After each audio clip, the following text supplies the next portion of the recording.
What is your expertise? Okay, I have 57 years. 4 years were as a clerk typist for the U.S. Air Force. 2 of those years I worked for the National Security Agency, had a top secret clearance only because what I typed was confidential, but I typed a lot of forms, and I got that background, understanding the old manual typewriters, and from 55 to 58, and then I went into New York City to work for Hearst Publications, a few other ad agencies, and I finally formed my own business called Bergen Graphics.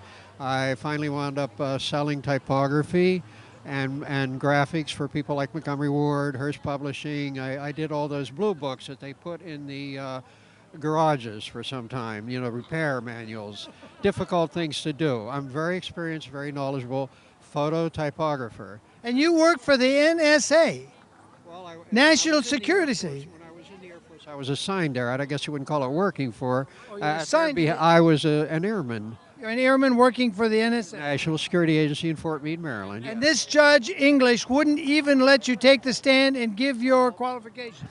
To define an expert, in those years when phototypography was in its infancy and I entered the business, everything was hot metal. Remember hot metal? Yes, I remember. Okay. There was no school. You couldn't go get trained. I bought equipment, learned it, and did it, and became the kind of guy that somebody like Montgomery Ward, Toys R Us, Rolling Stone magazine came to me and asked me to do their work because I was considered the expert in Manhattan.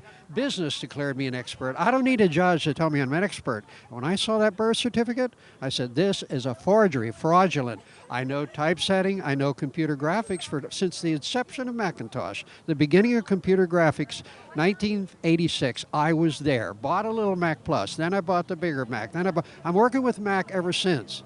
And the Adobe software, I know it thoroughly. And the minute I saw that birth certificate released online, and I saw that white halo, I said, gee, that looks just like the Adobe Photoshop filter does that. Why is that on this document? Allegedly was typed in 1961. I swear to you, this document hasn't been within 50 years of a typewriter. There's no typewriter in evidence on that document, and yet they're supposed to be typed up with a typewriter. And that's what is in the briefcase. I would have shown the judge and convinced him, you don't have to be an expert to know this stuff. Everybody who's ever seen a manual typewriter or any typewriter knows that when you hit the keys, all the letters are the same size, and all of them are evenly spaced. Why are they evenly spaced?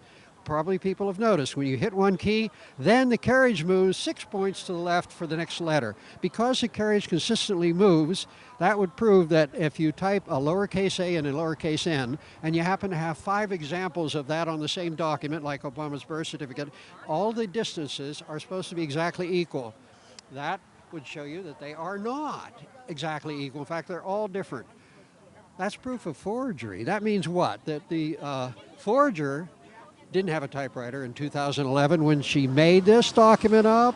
She went and got assembly of typed letters and assembled them together, and that's why she got letters that didn't match, because she wasn't careful.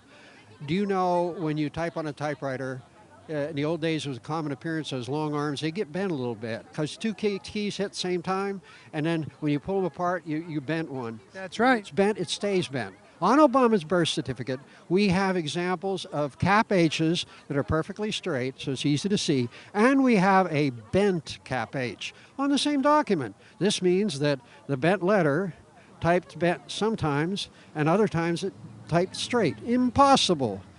Proof of forgery. Proof that the letters came from other documents.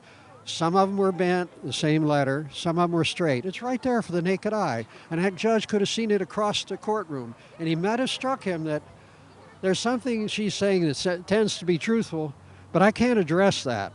For some reason, the courts, 277 courts in a row, have all declared that they're not going to hear evidence. Give me an hour in there, and it's goodbye time for the guy in the White House. Is that probably why this was rigged and they wouldn't let you get on? They can't let me speak. They can't. Because then they have to go and arrest him, don't they? If a judge says, yeah, I agree, it's a forgery, what do you do with the president? If he committed forgery, that's a felony. And if it gets him into the presidency office, it raises the level of being treason. Between you and me, What? should the president be arrested? Yes, absolutely. Because it's a forged birth certificate. Felony, you can't make a birth certificate up, faked. It's a felony. Everybody knows that. He should be arrested for allowing it to be done in his name. Somebody else did it, but he attests that it was his. He knows very well. And it was a sloppy forgery, wasn't it? The worst. Bad, bad. You can't. We have 24 points. Are they laughing at us by presenting such a sloppy forgery? Secretly, they're laughing at us and saying, yes, we messed up big time, but since we control the press, they won't. I can't take this to the New York Times. Why can't I take it to the New York Times? It's the truth. You people know typewriters. You'll know I'm right, and you'll have to say